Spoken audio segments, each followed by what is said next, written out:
नमस्कार। स्वागत है आप सभी का द इकोनॉमिस्ट में। तो अभी हम चर्चा करने जा रहे हैं गवर्नमेंट ऑफ इंडिया एक्ट 1935 के बारे में। तो ये दूसरा माइलस्टोन था जो कि गवर्नमेंट ऑफ इंडिया एक completely responsible government of India देने के लिए भारतीयों को अंग्रेज़ों के द्वारा। तो ये अब तक के जितने भी संविधान अंग्रेज़ों ने बनाए थे, जितने भी एक्ट बनाए थे, तो उनमें से ये वाला जो संविधान था, ये वाला जो एक्ट था गवर्नमेंट ऑफ इंडिया एक्ट 1935, ये सबसे लेंथी और डिटेल्ड डॉक्यूमेंट था। इसके 321 सेक्शन थे और 10 शेड्यूल्स थे। और आगे बात करते हैं फीचर्स ऑफ द एक्ट। तो सबसे पहला फीचर यही था कि इस एक्ट के ज़रिए एक ऑल इंडिया फेडरेशन जो थी उसकी स्थापना की गई, जिसमें प्रोविंसेस भी होंगे और जो प्रिंसली स्टेट्स होंगे वो भी होंगे। तो ये एक तरह की इस्टेब्लिशमेंट की गई कि एक ऐसा ऑल इंडिया फेडरेशन बनाया जाएगा जिसमें भारत के जितने भी ब्रिटिश इंडिया के प्रोविंसेस थे वो भी हिस्सा लेंगे और जो प्रिंसली स्टेट्स थे वो भी हिस्सा लेंगे, और इन सबको मिलकर हम कहेंगे कि एक ऑल इंडिया फेडरेशन है जहाँ पर सभी बैठते हैं। और सबसे पहली बार हुआ कि जो पावर्स थी सेंटर और जो स्टेट्स थी उनको उनकी पावर जो थी आपस में बांट दी गई। तो पावर को जिस तरीके से बांटा तो 3 लिस्टें बनाई गई। सबसे पहले फेडरल लिस्ट है, दूसरी थी प्रोविंशियल लिस्ट और तीसरी थी कॉन्करेंट लिस्ट। तो अभी भी भारत में ये 3 लिस्टें काम करती हैं। फेडरल लिस्ट को हम यूनियन लिस्ट बोलते हैं, प्रोविंशियल लिस्ट को हम स्टेट लिस्ट बोलते हैं और कॉन्करेंट लिस्ट को हम कॉन्करेंट लिस्ट ही बोलते हैं। तो जब ये पहली बार फीचर आया तो तब उस समय जो फेडरल लिस्ट में जितने आइटम्स थी, जितने सब्जेक्ट्स थे कि इतने सब्जेक्ट्स के ऊपर जो है फेडरल गवर्नमेंट ही काम करेगी, तो 59 थे। और जो प्रोविंशियल लिस्ट थी उसमें 54 थे और जो कॉन्करेंट लिस्ट थी उसमें 36 थे। सो स्टेट लिस्ट या प्रोविंशियल लिस्ट का मतलब है कि कुछ सब्जेक्ट्स ऐसे होंगे जहाँ पर सिर्फ और सिर्फ प्रोविंस जो है या स्टेट जो है वही यहाँ पर लॉ बनाएगा और अपनी जो राज्य है उसका जो है एडमिनिस्ट्रेशन चलाएगा। और कॉन्करेंट लिस्ट में ऐसे सब्जेक्ट्स थे जिसमें फेडरल भी काम करेगा, सेंटर भी काम करेगा और स्टेट भी काम करेगा। ओके, तो ये अभी जो भी काम चलता है फेडरेशन में, जहाँ भारत की सरकार में, यूनियन में, या सेंटर में, या स्टेट में, तो वहाँ पर अभी भी ऐसे ही अलग अलग लिस्टें हैं। तो हर एक स्टेट जो है जो उसकी स्टेट लिस्ट में हिस्सा आता है, सब्जेक्ट आता है, उसी के ऊपर रिफॉर्म तैयार करता है, उसी के तहत एक्ट तैयार करता है। तो अगर मैं एग्जांपल लूँ पुलिस की, तो पुलिस एक स्टेट सब्जेक्ट है। अगर मैं एग्जांपल लूँ एग्रीकल्चर की, तो एग्रीकल्चर भी एक स्टेट सब्जेक्ट है। अगर मैं एग्जांपल लूँ डिफेंस की, तो डिफेंस जो एक फेडरल सब्जेक्ट है, यूनियन सब्जेक्ट है, सेंट्रल गवर्नमेंट उसके ऊपर काम करती है, ना कि राज्य सरकारें। और अगर मैं बात करूँ कॉन्करेंट लिस्ट की, तो अगर मैं फॉर एग्जांपल एजुकेशन की बात करूँ तो इसके ऊपर दोनों सरकारें जो है, राज्य सरकारें और सेंट्रल गवर्नमेंट दोनों काम करती हैं। और इसके अलावा आगे बात करें जो रेजिडरी पावर्स थी, मतलब कि इन तीनों लिस्टों में पावर्स को बांटने के बाद जो भी पावर बचती थी जिसका कोई सोल्यूशन नहीं था कि हम उसको कॉन्करेंट में रखें या फिर फेडरल में रखें, कहने का मतलब जो भी इसके अलावा कोई भी ऐसा जरिया निकलता है, कोई ऐसी पावर निकलती है, उसके ऊपर जितना भी अधिकार होगा वो होगा वाइसराय ऑफ इंडिया का। ओके। और अगर बात करें फेडरेशन की, जो ऑल इंडिया फेडरेशन की यहाँ पर स्थापना करने की बात कर रहे थे, वो बनी ही नहीं। क्यों नहीं बनी? क्योंकि जो प्रिंसली स्टेट्स थे उन्होंने ज्वाइन ही नहीं किया फेडरेशन को, और फेडरेशन जो है सही मायने में उसकी जो स्थापना थी वो हो ही नहीं पाई। और आगे बात करें जो डायरकी थी, जो डुअल स्कीम ऑफ गवर्नमेंट थी, जहाँ पर ट्रांसफर सब्जेक्ट्स थे और रिजर्व सब्जेक्ट्स थे, तो इसके ऊपर सहमति नहीं बन पाई प्रोविंसेस में खास तौर पर। तो यहाँ पर गवर्नमेंट ऑफ इंडिया एक्ट 1935 में इन्होंने क्या किया, प्रोविंसेस में डायरकी को हटा दिया और वहाँ पर प्रोविंशियल ऑटोनॉमी जो था उसको इंट्रोड्यूस कर दिया, कि ऑटोनॉमी दे दी प्रोविंसेस को, स्टेट्स को, कि आप अपने हिसाब से लॉ बनाओ, अपने हिसाब से अपनी सरकारें चलाओ। ओके, तो ये अबॉलिश डायरकी, यहाँ पर लिखा है कि डायरकी को अबॉलिश किया गया। तो ये कुछ रिकमेंडेशन हमने पढ़ी थी, जो एक कमीशन बनाया गया था ब्रिटिश सरकार के द्वारा, जिसका नाम था साइमन कमीशन। तो उसी साइमन कमीशन ने जो रिकमेंडेशन दी थी उन्हीं के ऊपर विचार किया गया ब्रिटिश सरकार के द्वारा, और फिर गवर्नमेंट ऑफ इंडिया एक्ट 1935 लाया गया, उसमें संशोधन किए गए। प्रोविंसेस को यह तो कहा गया कि आपको ऑटोनॉमी दी जाती है, लेकिन साथ ही साथ उनको ये भी कहा गया कि आप जो है अपने जो आपके डिफाइंड स्फेयर्स हैं उसी के अंतर्गत आप जो है एज ए ऑटोनॉमस काम करते रहोगे, ओके, सेंटर के साथ साथ। इसके अलावा पहली बार ऐसा हुआ कि यहाँ पर रिस्पॉन्सिबल गवर्नमेंट इन प्रोविंस इसकी बात की गई कि हम जो है राज्यों में भी जो रिस्पॉन्सिबल गवर्नमेंट देंगे।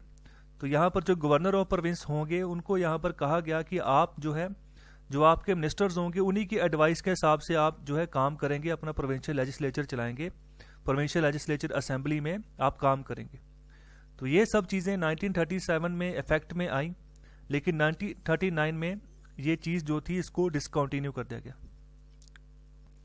और आगे बात करें डायरकी, तो डायरकी को सेंटर में जो था उसको कायम रखा गया, उसको सेंटर में नहीं हटाया गया, क्योंकि ज़्यादा विद्रोह जो हुआ था वो प्रोविंसेस के हिसाब से ही हुआ था, तो सेंटर को कोई फ़र्क नहीं पड़ रहा था। तो यहाँ पर इसको कंटिन्यू रखा गया सेंटर के प्रति, लेकिन प्रोविंसेस में इसको अबॉलिश कर दिया गया। सो 1935 के एक्ट के तहत ये सब कुछ हुआ है, ध्यान रखिएगा। और जो फेडरल सब्जेक्ट्स थे उनको यहाँ पर डायरकी यही थी कि दो तरह के सब्जेक्ट्स बना दिए थे, एक रिजर्व सब्जेक्ट, एक ट्रांसफर सब्जेक्ट। तो यहाँ पर जो फेडरल सब्जेक्ट्स में जितने भी सब्जेक्ट्स थे उनको भी फर्दर डिवाइड किया गया रिजर्व सब्जेक्ट्स और ट्रांसफर सब्जेक्ट्स में। लेकिन इस एक्ट की जो ये वाली प्रोविजन थी कभी यहाँ पर ऑपरेशन में आई ही नहीं एक्चुअल मायने में। और आगे बात करें तो पहली बार बाई कैमरलिज्म इसकी इंट्रोडक्शन की गई 6 प्रोविंसेस में। टोटल 11 प्रोविंसेस थे ब्रिटिश इंडिया के तहत, उसमें से जो 6 प्रोविंसेस थे वहाँ पर बाई कैमरलिज्म इंट्रोड्यूस कर दिया गया।